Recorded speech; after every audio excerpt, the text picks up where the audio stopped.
Hello viewers, today I'll be showing you how to change the text size or font size on your Galaxy S22. Now for this tutorial I'm using the S22 Ultra, but this works for the standard S22 and S22 Plus. So to change the text or font size, simply go to Settings. Under Settings, go to Display. Under Display, scroll to Font Size and Style. So tap on that. And then here, you should find a font size slider that you can use to slide to show bigger text. And a preview of the text size will appear here in real time. So every time you move a step up, it's going to change.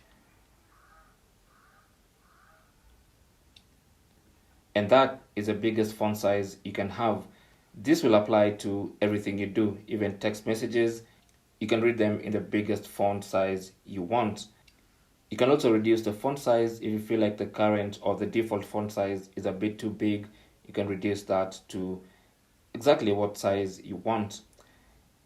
Also, if you want to, you can make your font bold by turning this on, and you can see there's a little bit of boldness added there.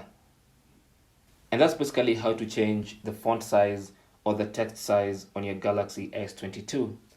Thanks for watching. Leave your comments and questions down below. Don't forget to share and subscribe, and good luck.